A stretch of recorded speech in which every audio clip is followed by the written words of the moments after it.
हरे कृष्णा। आज चैत्र मास की नवमी अर्थात राम नवमी, जो भगवान मर्यादा पुरुषम, जो श्री राम, जो ये भौतिक जगत में अवतरित लेते हैं, सारे जो जीव है, जो भगवान के अंश है, ऐसा जो प्रेमी, जो ऐसे पिता के ऐसे जो प्रेमी अंश है, वो इस भौतिक जगत में जन्म मृत्यु जरा व्याधि के रूप में अपने स्वतंत्र इच्छा का दुरुपयोग करके ऐसे भगवान के शाश्वत धाम को छोड़ के इस भव सागर में अटके हैं। ऐसे जीवों को जो मुक्ति दिलाने के लिए, उनको अपने तरफ जो है अट्रैक्ट करने के लिए और फिर प्रेम संबंध स्थापित करने के लिए जो यहाँ पे अवतरण लेते हैं,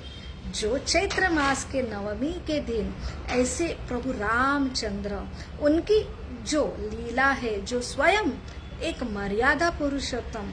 जो हमें सिर्फ फिलोसॉफिकल भगवत गीता में फॉर्मूले नहीं देती कि कैसे हम यहाँ पे अटके हैं और कैसे हमने यहाँ से फिर से अपने आप को मुक्त करके फिर से शाश्वत धाम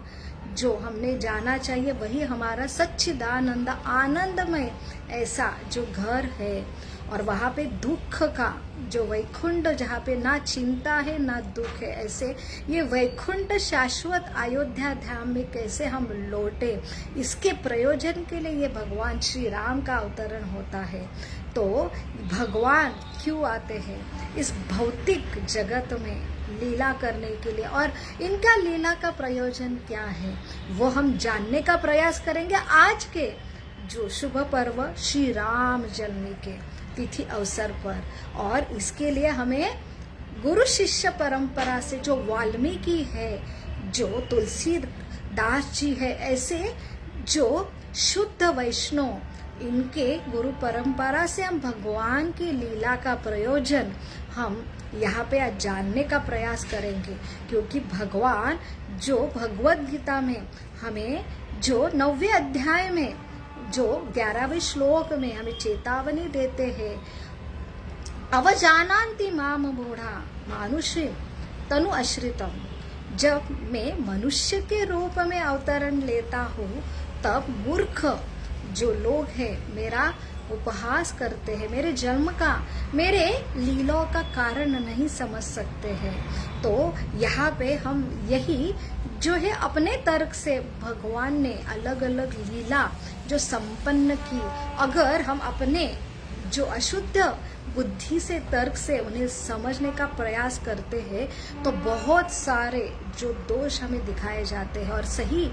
ये हम ऐसे ही भगवान की लीला अपने तर्क से समझेंगे तो सबसे बड़ा प्रयोजन जो भगवान का है कि हमने भगवान का तत्वतः कारण समझना चाहिए, उनके जन्म का, लीला का, तभी हम ये भौतिक जगत से जो है मुक्त होके उनके शाश्वत धाम में लौट सके। जो भगवत गीता में भगवान 4थे अध्याय में 9वें श्लोक में कहते हैं, जन्म कर्मच्च में दिव्यम एवं यो व्यक्ति तत्वता तत्वा देहम पुनर्जन्म नैति मामेति सो अर्जुन। जो व्यक्ति है अर्जुन मेरे जन्म तथा लीला का कारण तत्वता जान लेता है, वो व्यक्ति इस जगत में, दुखालय जगत में फिर से जन्म नहीं लेता, बल्कि वो मेरे शाश्वत धाम में लौट जाता है। यही प्रयोजन है भगवान का हर रूप में अवतरण का। जो अवतरण लेते हैं ऐसे प्रभु रामचंद्र के जीवनी पर, जो ऐसे ही अपने बुद्धि से तर्क से भगवान को मनुष्य के रूप में देखे, ऐसे बिना जो अधिकृत गुरु शिष्य परंपरा से हम भगवान की लीला ना समझ के उनके ऊपर आक्षेप आते हैं। सबसे बड़ा आक्षेप जो है भगवान राम के ऊपर जो है, सीता महारानी के ऊपर उन्होंने कैसे अन्याय किया। और इस अगर तत्व से हम भगवान को, जो भगवान हो के मनुष्य रूप में अलग अलग रिस्पॉन्सिबिलिटी कैसे निभानी है, पति की हो, पुत्र की हो, भाई की हो, राजा की है और मित्र की है, वो हमें एक से धार्मिक तत्व ज्ञान अपने उदाहरण से स्थापित करने के लिए आते हैं। और मनुष्य अपनी बुद्धि से उनके लीला का जो है प्रयोजन नहीं समझ सकता। और ऐसे आक्षेप लेके हम जो सही में प्रयोजन है कि हमने उनके प्रति जो इतना प्रेम है, हमारे लिए वो यहाँ पे आते हैं, वो ये प्रयोजन हम खो देते हैं और फिर ये भगवान का प्रेम संबंध हम स्थापित नहीं कर पाते। तो यही भगवान राम के ऊपर जो कोई आक्षेप है, जो ऐसे सीता महारानी स्त्री तत्व, स्त्री नारी के लिए जो लिए जाते हैं, ऐसे हम आक्षेप यहाँ पे चर्चा करने का प्रयोजन करेंगे, जो है गुरु शिष्य परंपरा, जैसे वाल्मीकि मुनि, ऐसे शुद्ध वैष्णव की टिप्पणी से क्या कहते हैं भगवान राम के प्रति और क्या था जो है उनका सीता महारानी के प्रति प्रेम, वो हम आज इस राम जन्म के पवित्र जो तिथि है उसके उपलक्ष्य पे यहाँ जानने का प्रयास करेंगे। तत्पूर्व हम ऐसे गुरु शिष्य परंपरा को नमन करें कि जो हमें अज्ञान रूपी जो अंधेरा है, जो हमें ऐसे जो डाउट हमारे हृदय में देते हैं, आक्षेप लेने वाला, वो अंधेरा मिटाने के लिए हम उनसे प्रार्थना करेंगे। ओम अज्ञानतिमिरान्धस्य ज्ञानांजन शलाकया चक्षुरुन्मीलितं येन तस्मै श्री गुरवे नमः। मूकं करोति वाचालं पंगुं लंघते गिरिं यत्कृपातमहं वन्दे श्री गुरु दीनतारिणं परमानंद माधवं श्री चैतन्यम ईश्वरम। हरे कृष्णा। भगवान राम जो मर्यादा पुरुषोत्तम है और वो अपने उदाहरण से स्वयं यहाँ पे सिर्फ हमें फॉर्मूला नहीं देते हैं, जो भगवत गीता कि कैसे हमने यहाँ पे धर्म अर्थ काम मोक्ष करना चाहिए। धर्म अर्थ काम करते समय अगर सही गाइडेंस ना हो तो मोक्ष तरफ, जैसे ये भौतिक जगत जहाँ पे हम अटकते हैं, हम अपने शाश्वत घर को भूल जाते हैं और वहाँ जाने के लिए ही हमें मनुष्य ये जीवन मिला है, भूल जाते हैं। तो धर्म अर्थ काम कैसे ये करना है, वो अपने उदाहरण से भगवान तत्व ज्ञान से सहित वो ऐसी लीला करते जिसे रामायण कहते हैं। ये पूरा स्त्री प्रसंगा है, तो इसलिए चाणक्य मुनि कहते हैं कि प्रांत स्त्री प्रसंगा, तो प्रात अर्थात सवेरे हमने स्त्री के बारे में चर्चा करना चाहिए। सवेरे हमने ध्रुत क्रीड़ा अर्थात महाभारत की चर्चा करना चाहिए। मध्यांक स्त्री प्रसंगा, मध्यांक दोपहर को हमने स्त्री के बारे में अर्थात ऐसे स्त्री का सबसे बड़ा जो चर्चा है रामायण की चर्चा करना चाहिए। और रात के समय जो हमने चोर प्रसंगा अर्थात जो भगवान कृष्ण है, माखन चोर है, जो सबका हृदय जो चुरा लेते, ऐसे हरि के लीला का चर्चा करना चाहिए। मनुष्य है और उसे तो चर्चा करना, ये उसका जो जीवन का पार्ट है। हम अगर महाभारत की, रामायण की और कृष्ण की लीला की चर्चा नहीं करेंगे तो हम यहाँ पे जो भवसागर में यही हमें जो दूषित हमारा हृदय हो के हमारी चेतना दूषित होंगे, हम यही अटक जाएंगे। इसलिए इतने सारे रामायण, महाभारत और कृष्ण लीला का यही भगवान का प्रयोजन है कि हमें चर्चा करना ही है, तो हम ऐसे ये प्रसंग का चर्चा करें। जो स्त्री प्रसंगा अर्थात रामायण की चर्चा है, वो पूरा जो है मंथरा कि कैसे हम दूषित अगर संग करते हैं तो हमारा क्या परिणाम होता है। जो भगवान जो सीता महारानी का पूर्ण रामायण में वर्णन है, तो वहाँ पे सीता ये तत्व सा अगर हम सही गुरु शिष्य परंपरा में समझते हैं तो हमें समझ में आता है सीता ये तत्वता हम जो जीव है और जो राम है जो हमें हमारे स्वामी भगवान है। तो भगवान और जीव का ये संबंध है। जो हनुमान जी है वो गुरु तत्व है। अगर यही गुरु से हम भगवान, यही एक गुरु का प्रयास होता है जो हनुमान जी ने किया। इसलिए सुंदर कांड उन्हें जो उनका जो प्रसंग है उन्हें सुंदर ऐसा बोला जाता है क्योंकि उनमें सुंदरता सबसे उनका कार्य था। जो एक जीव जो सीता है और एक प्रभु रामचंद्र जो परमेश्वर, एक जीव का और परमेश्वर का मिलन, ये सिर्फ और सिर्फ एक गुरु के द्वारा होता है। तो ये गुरु तत्व से अगर हम समझें, ये जीव तत्व, सीता तत्व और परमेश्वर तत्व भगवान राम, ये ऐसी लीला क्यों हुई, तो यहाँ पे जो वर्णन आता है, जहाँ पे सीता मैया को जो लंका से वो रावण का संहार करके फिर से वापस लेके आते हैं, तो वहाँ पे अग्नि परीक्षा उन्हें दिए जाती है और उसके बाद अयोध्या में आगमन होने के बाद फिर उन्हें फिर से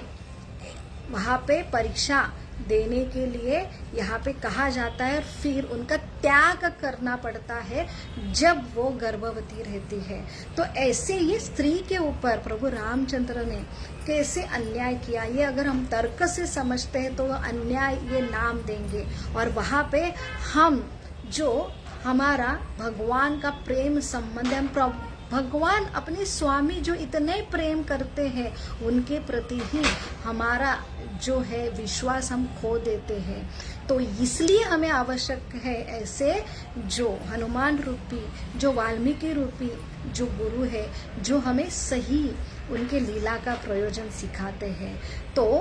प्रथम जो है कि अग्नि परीक्षा, तो यहाँ पे सबसे जरूरी भगवान राम जो अवतरित लेते हैं वो है उदाहरण स्थापित करने के लिए, और सबसे बड़ी रिस्पॉन्सिबिलिटी यहाँ पे भगवान राम की है, वो है एक राजा के रूप में है। वो एक राजा अर्थात एक जो लीडर रहता है, वहाँ पे उसका जो जीवन है वो अपने प्रजे के लिए है। तो वहाँ पे कैसा ये आइडियल आदर्श जो है राजा होना चाहिए, जो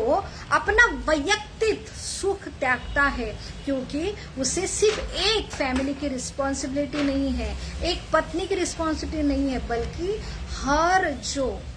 प्रजा है उनके ऊपर वो निर्भर है, ऐसे उनकी बड़ी फैमिली की रिस्पॉन्सिबिलिटी है। तो वहाँ पे प्रभु रामचंद्र और मैया सीता ये दोनों भी ऐसा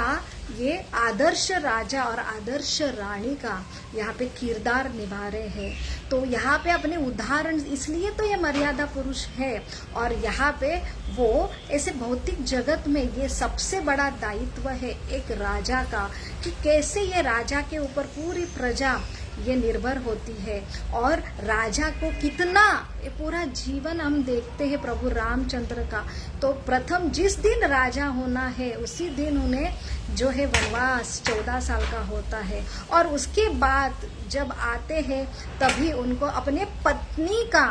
जो है त्याग करना पड़ता है। ऐसा पूरा उनका चरित्र ही पूरा जो है त्यागमय है, और वो त्याग हम न देख के कैसे हम अपने दृष्टि से, दूषित दृष्टि से देखते तो उनके ऊपर और आक्षेप लगाते हैं। तो प्रभु रामचंद्र ने प्रथम अग्नि परीक्षा जो सीता मैया के लिए, क्योंकि प्रथम ये सीता जो भगवान की संगिनी इतनी पवित्र है कि उसको कोई भी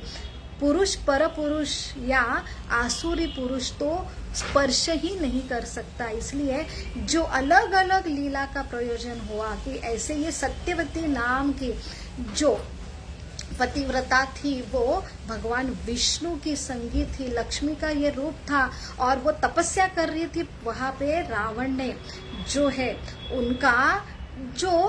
उन्हें अपमानित किया था और वहाँ पे उनको स्पर्श किया था, तो उन्होंने वहाँ प्रतिज्ञा ली थी कि यही रावण के जो है संहार के लिए जो है मैं ही रिस्पॉन्सिबल रहूंगी। तो ऐसे अलग अलग जो भक्तों की प्रतिज्ञा पूर्ण करने के लिए अलग अलग जो लीला और अलग अलग भक्तों का उद्धार करने के लिए भगवान राम अवतरित होते हैं। तो यही जो ऐसे मायावी सीता का निर्माण करते हैं प्रभु रामचंद्र, और जब अपहरण होता है तो ओरिजिनल सीता वहाँ पे जो है सुरक्षित रहती है, और ऐसे ये मायावी सीता जो रावण जो है वो अपहरण कर लेता है। जब वापस आता है तो वो उनकी सीता ही नहीं है, तो वो कैसे देखे। इसलिए उन्हें कहा जाता है कि आप मैंने आपका दायित्व निभाया है और लेकिन आपको अग्नि परीक्षा देनी है, क्योंकि जो आदर्श एक पत्नी व्रत कैसा होना चाहिए हमने, और कैसे पति पत्नी का समर्पण होना चाहिए, भौतिक जगत के जो नियम है स्वतः राजा ने पालन करना चाहिए। भगवान भी आते तो वो निसर्ग संसार का जो नियम है वो पालन करने के लिए उन्होंने कृति की। और जब अग्नि देवता ने जो है मायावी सीता जो है वो उसके जगह ओरिजिनल सीता वो लेके आती, वही अग्नि को ये प्रभु रामचंद्र ने अपनी जो संगनी को सौंपा था। तो ये है जो अग्नि परीक्षा का जो है प्रयोजन। और जो भगवान सीता का त्याग करना पड़ा, जब एक धोबी ने उनके ऊपर जो है आरोप लगाया था, तो यही कि भगवान ये सिर्फ पति नहीं है, तो एक पत्नी के पति और इतने सारे प्रजा के वो पति थे, तो उनके ऊपर इतनी सारी प्रजा निर्भर थी। और वहाँ पे वो ये आदर्श एक सेट करने का ये प्रयोजन था उनका। और इसके लिए वो उन्होंने ये जो है कि सीता मैया का त्याग किया, और उसके पीछे भी बहुत सारे लीला थी। ऐसे जो नारद मुनि की घटना आती, लीला आती, वहां पे नारद मुनि ने भी भगवान विष्णु को जो है शाप दिया था कि आप मेरा जो है आपने मेरा जो मजाक उड़ाया है, इसलिए मैं आपको शाप देता हूँ कि आपको 7 जन्म ये भौतिक जगत में आने पड़ेंगे और अलग अलग लीला के लिए। और ऐसी एक लीला होंगी जहाँ पे आपको अपने पत्नी का जो है वियोग सहना करना पड़ेगा। तो ये है प्रयोजन। और यही एक लीला में और एक प्रसंग आता है कि लक्ष्मी जो सीता है, राम जो विष्णु है, और एक आसुर है, वहाँ पे वो जो है स्वर्ग के जो देवता है वहाँ पे उनका आक्रमण करके उन्होंने ऐसा वरदान लिया है कि मैं तभी मारा जाऊं जब लक्ष्मी और विष्णु जो है उनका सेपरेशन हो। तो यही ये आसुर का संहार करने का ये देवता का प्रयोजन था। इसलिए लक्ष्मी रूपी सीता और प्रभु रामचंद्र को उनको वियोग जो है सहना पड़ा, जो है वो ऐसे देवता के संरक्षण के लिए। वही जो भृगु मुनि जो उनकी पत्नी ध्याति, जहाँ पे वो शुक्राचार्य के माता पिता है, जहाँ पे एक ऐसे ही देवता और राक्षस का जब युद्ध हुआ, तब जो है साक्षात उन्होंने इंद्र को ये ऐसी ध्याति जो जब उनके पति जो भृगु मुनि और जो उनके पुत्र शुक्राचार्य वहां उपस्थित नहीं थे, आसुरों को संरक्षण करने के लिए जब देवता और आसुरों का जो युद्ध चल रहा था, तो उन्होंने इंद्र को ऐसे बर्फ रूपी ऐसे जाल में पकड़ के रखा था। और जब वो हत्या ही करने वाली थी, तब पूरे देवता नष्ट होने वाले थे, तब भगवान विष्णु ने अपने सुदर्शन से जो है उनकी हत्या की थी। तभी भृगु मुनि प्रकट होते हैं और उन्हें शाप देते हैं कि मेरे पत्नी का आपने हत्या की है, आपको मैं शाप देता हूँ कि आपको ऐसे ही एक अवतरण में आपके पत्नी से वियोग होना पड़ेगा। तो यही ये अलग अलग प्रयोजन था। इसलिए भगवान राम और जो विष्णु है और जो माता सीता जो लक्ष्मी है, उनका ये वियोग होने के लिए ये मात्र निमित्त मात्र है। और जहाँ पे हम नारी अन्याय का जो हम चर्चा करते हैं, लेकिन जो स्वयं नारी जो सीता है वो जानती थी कि मेरे पति कितना मुझसे प्रेम करते हैं, जो जिनके पिता ने 353 विवाह किया था, जहाँ पे क्षत्रिय को परमिशन था कि वो इतने सारे विवाह संपन्न करते एक पत्नी होके, जहाँ पे उनकी पत्नी उन्होंने त्यागी तो बहुत सारे विवाह कर सकते हैं, लेकिन प्रभु रामचंद्र वो इतने सीता जो अपनी संगिनी से प्रेम करते कि शायद कोई पुरुष इतने अपने पत्नी से प्रेम करे, इसलिए वो एक पत्नी रहे, जो सिर्फ 42 साल जो है उन्होंने वनवास और अयोध्या में सीता महारानी के साथ रहे। और 10,000 जहाँ पे 10-10 हजार जो आयु मर्यादा रहती थी त्रेता युग में, ऐसे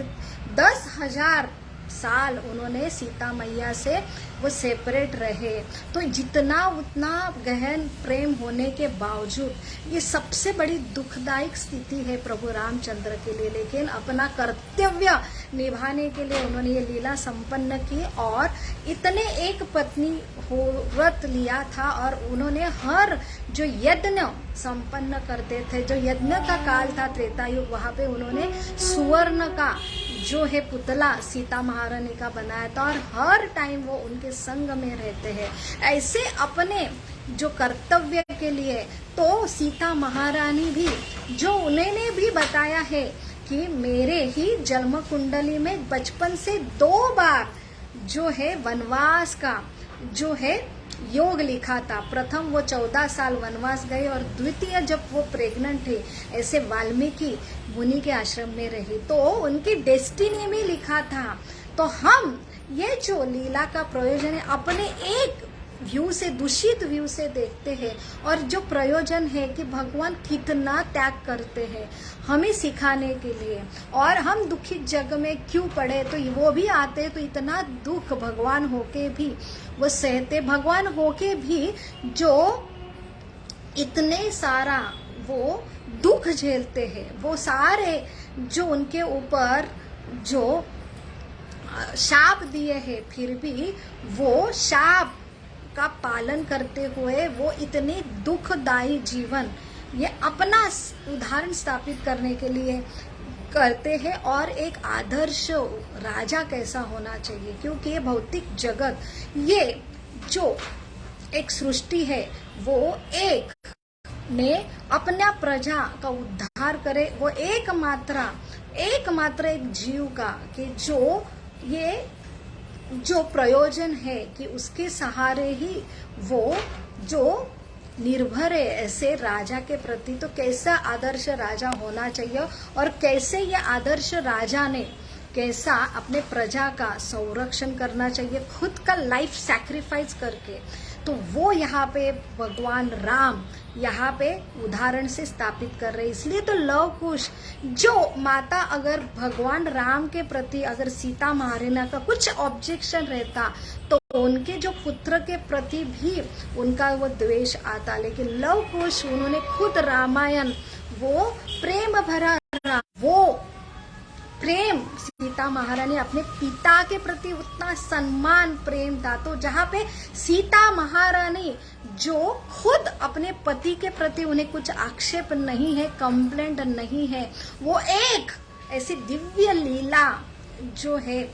वो कर रही है अपने पति के साथ जो भी कर्तव्य पारायण है, और हम एक साधारण जीव ऐसे ये दिव्य जो भगवान की शक्ति और शक्तिमान है हमारे लिए आते, हमने धर्म अर्थ काम ये भौतिक जगत में कैसा करना चाहिए, और हम ये इतने दुर्भागी जीव है कि वहाँ पे हम उनके ऊपर आक्षेप लेते हैं और फिर ये प्रेम संबंध हम स्थापित करने के जगह ऐसे चर्चा करते हैं। तो बहुत ही ये हमारा दुर्भाग्य है, क्योंकि हम ऐसे जो पारंपरिक जो गुरु शिष्य परंपरा से सही गुरु से सही शुद्ध वैष्णव से अगर हम रामायण नहीं सुनते हैं तो सही जो रामायण का उद्देश्य, राम कथा का जो उद्देश्य है कि भगवान राम को समझना, उनसे अट्रैक्ट होना, उनसे प्रेम संबंध स्थापित होना, और जो हमने फिर से भौतिक जगत से मुक्त होके फिर से ऐसे प्रेमी जो शाश्वत धाम में हम जो वापस जा सके, क्योंकि हमारा हृदय बहुत ही कुलुषित है। अभी भी हम ऐसे कौवे जैसे जो गंदगी में हम जो गंदगी अच्छी चीज में भी ढूंढते हैं, ऐसा हमारा स्वभाव बन गया। जो हम हंस के स्वभाव के, ऐसे हम जो मधुमक्खी के स्वभाव में जो गंदगी में भी जो है शहद ढूंढती है, वो तत्व तक हमारा हृदय अगर साफ होता है, वो होने के लिए हमें एक ही आश्रय है कि जो राम की लीला नित्य रूप से स्मरण करें, और तभी हमारा ये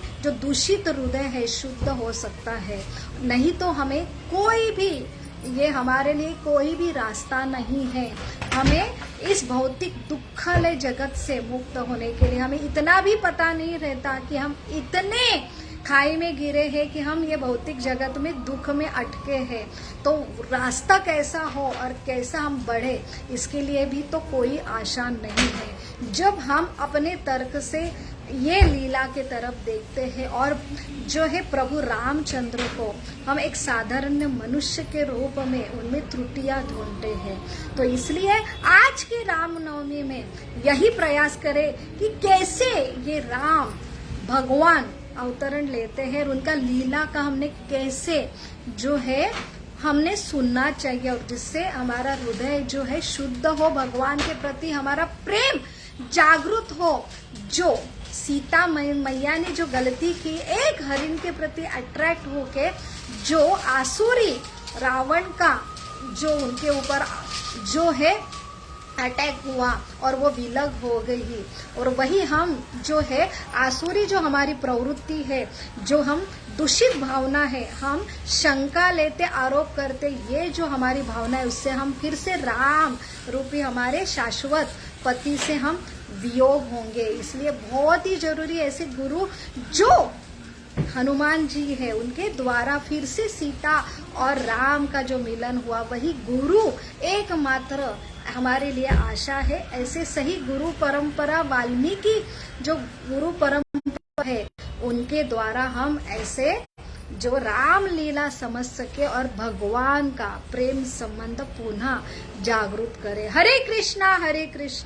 कृष्ण कृष्ण हरे हरे, हरे राम राम राम हरे हरे। आप सभी को रामनवमी की जो है लाख लाख शुभकामनाएं। हरे कृष्णा। प्रभु रामचंद्र की जय।